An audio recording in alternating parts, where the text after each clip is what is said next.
Hi, I'm Andrew, the young adult and media librarian at North Brunswick Public Library. Have you ever pretended to be someone you're not, or at least pretended to have an interest you didn't really have in order to impress somebody?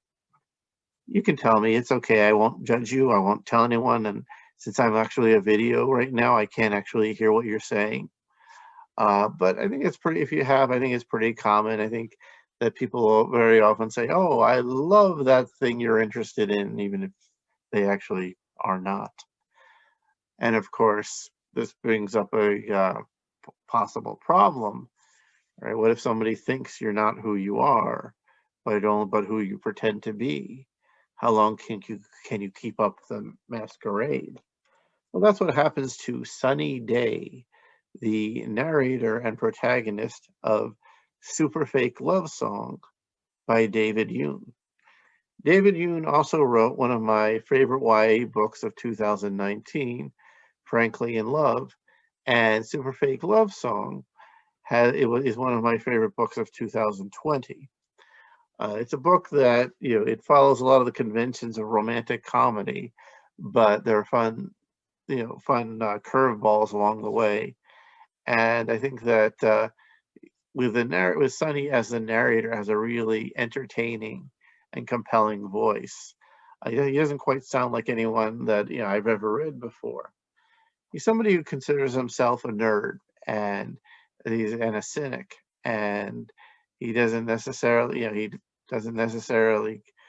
want to be try to be anybody else. But what happens when he meets Cirrus? Cirrus is over the house with his parents. Now Sonny lives with his parents, but his brother Gray has recently moved out. He went to Los Angeles to make it as a rock star. But so that's and Sonny misses Gray a lot.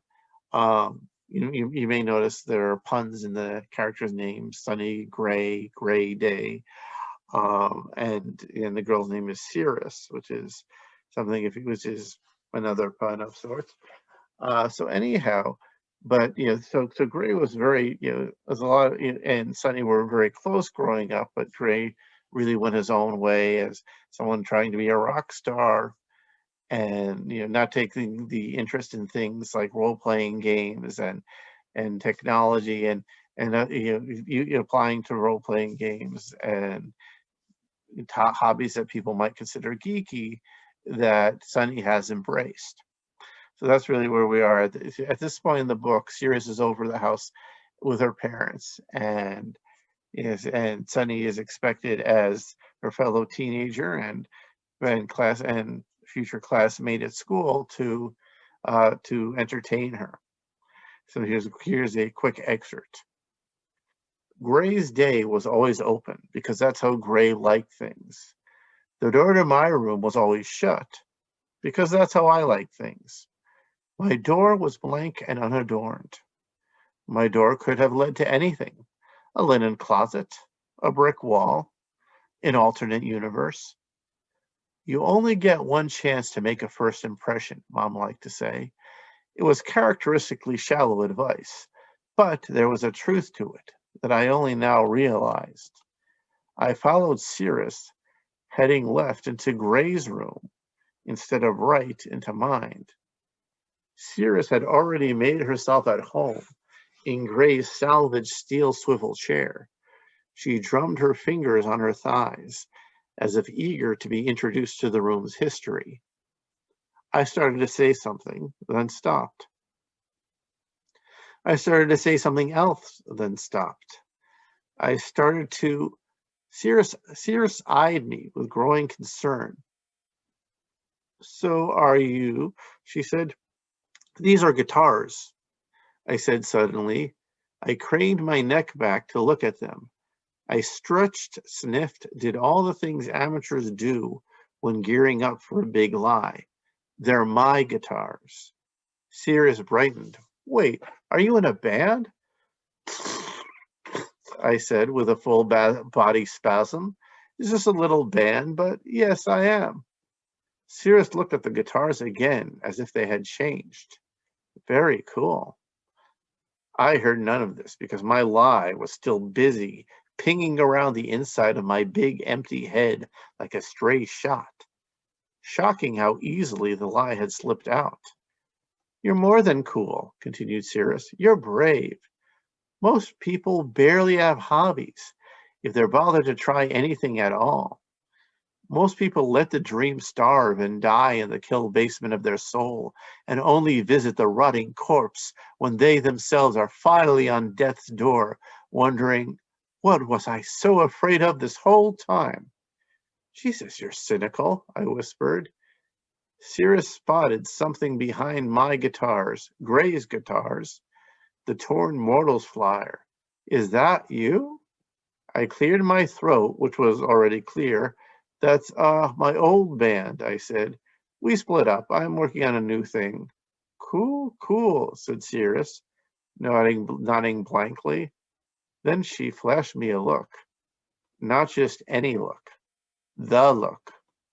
I recognized the look from when Gray was still at school.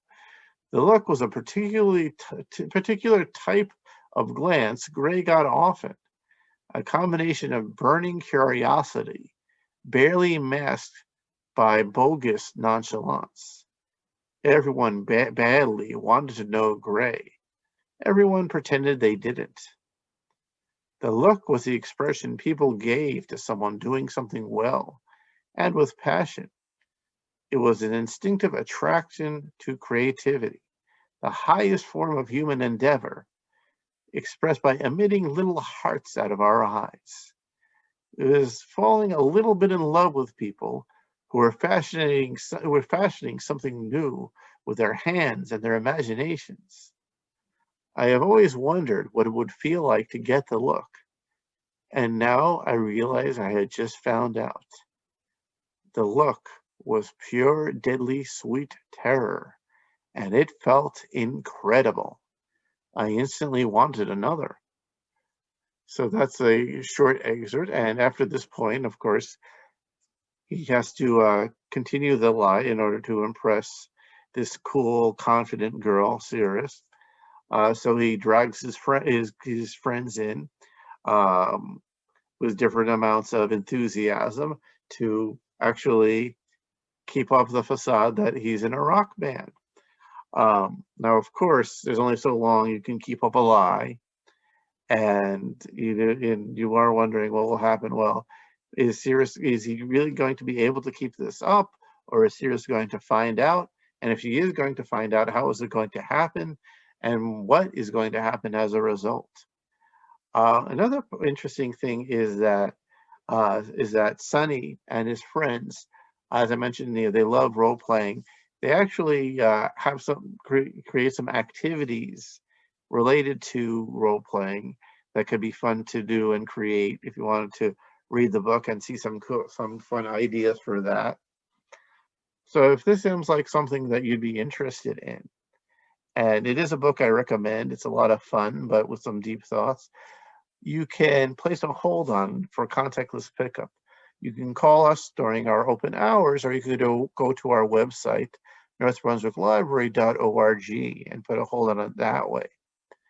Have you read the book? I'm curious to hear your opinions on it.